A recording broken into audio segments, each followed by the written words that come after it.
E olhando para a semana que vem, teremos o duelo contra o Arsenal em Londres. Você viaja amanhã, né, Tati? É isso? Sim, amanhã já estaremos lá, eu, Fred Caldeira e Carol Albuquerque, para acompanhar esse jogo que é na terça-feira, jogo do dia na Inglaterra, jogo de volta na outra semana aqui em Madrid. Um Real Madrid que tenta recuperar um goleiro, pelo menos. O Courtois não joga desde que ele voltou com a seleção da Bélgica. Tá com um problema muscular, tentando recuperar. E hoje o Lunin não jogou, porque também tá com um problema na panturrilha. E o Ancelotti reservou ele, caso o Courtois não consiga jogar contra o Arsenal. O Ancelotti meio que não é nada certo, mas ele priorizou a Champions, né? Assim, tomando essa decisão de reservar o Lunin pro jogo contra o Arsenal, por se acontecesse alguma coisa hoje. Ele fez a estreia do Fran Gonçalves, que até não foi tão mal, talvez poderia ter feito mais, mas enfim, para ser o primeiro jogo de um menino de 19 anos no Bernabéu. Mas ele claramente prioriza o jogo contra o Arsenal, porque tem essa dúvida de quem vai ser o goleiro do Real Madrid nessa partida. O Real Madrid não vai ter o Tchouaméni, que vai cumprir suspensão.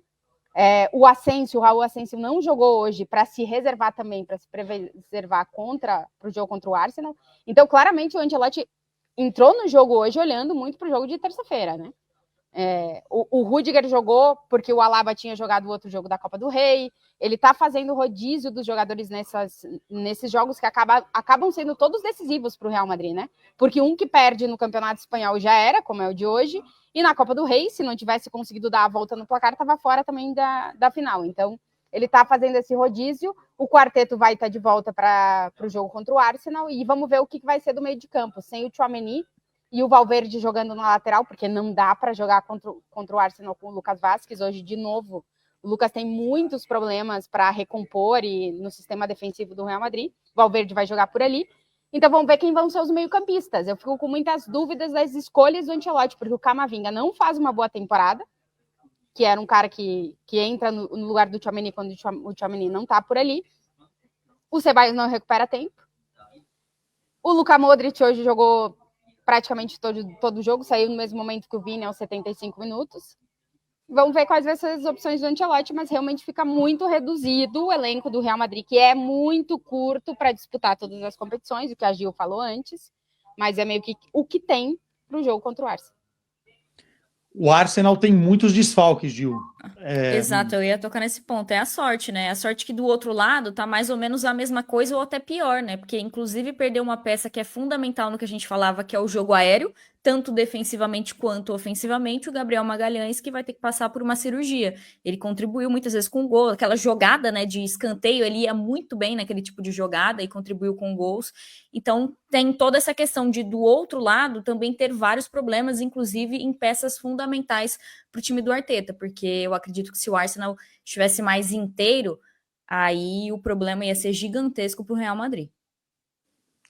Pô, mas mesmo com as lesões, vocês não acham, já passando a bola para o Mauro e para o Marcelo, que o Arsenal pode fazer uma graça, especialmente nesse primeiro jogo aí, aproveitando inclusive essa derrota do Real Madrid?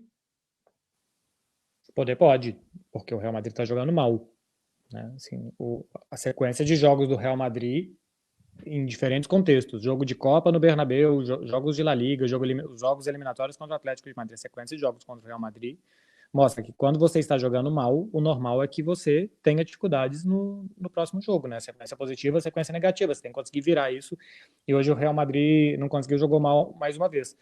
Os problemas do Arsenal são bem mais graves do que do Real Madrid. O Arsenal não tem atacante para colocar em campo, o Arsenal tem 4 problemas de defesa, inclusive o melhor defensor. Se for uma disputa de quem sente mais, o Arsenal ganha essa disputa. O Arsenal tem mais problemas do que o Real Madrid. Então, nesse caso, o Real Madrid tem sorte, por assim dizer, que vai encontrar um adversário mais desfalcado do que ele próprio. As estrelas do Real Madrid estão todas. Tá o Vinícius, tá o Mbappé, tá o Bellingham, tá o Rodrigo, tá o Rudiger. Os melhores do Real Madrid estão. O Arsenal não tem seu melhor zagueiro, seu melhor atacante está voltando depois de 3 meses fora, tá jogando minutinhos aqui e ali, que é o Saka. Não tem um jogador específico à posição de 9.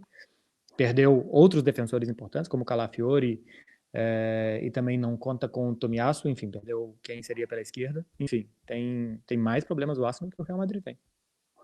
E aí, Maurão? É tudo isso que falou Beckler, claro, mas tem o fator casa e o anímico, tudo bem, empatou com o Everton, não é o melhor dos resultados na Premier League, enfim, mas eu acho que é mais dolorida, né, evidentemente, essa derrota para o Real Madrid, porque o Arsenal, como quase todos os clubes ingleses, já sabe que a Premier já foi, ou está indo. E no Real Madrid, não. Hoje é um jogo que, animicamente, é muito pouco tempo, né? Estamos no sábado aqui, o jogo já é terça-feira em Londres. É sempre o adversário a ser batido, mas é justamente o Real Madrid em noite europeia, mesmo que fora do Bernabéu.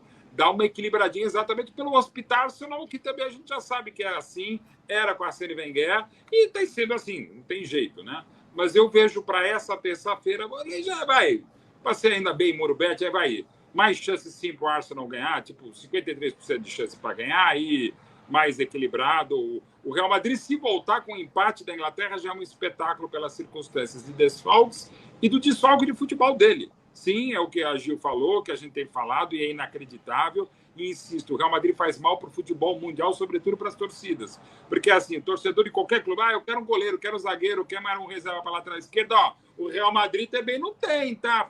Mãe, sabe, é complicado. Você não consegue pedir para sua diretoria reforço. Ó, o Real Madrid improvisando, fio.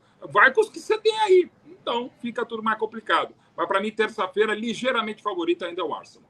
O Você Mauro sabe disse. bem disso, né, Mauro? Porque o seu time fez por um tempo isso, né?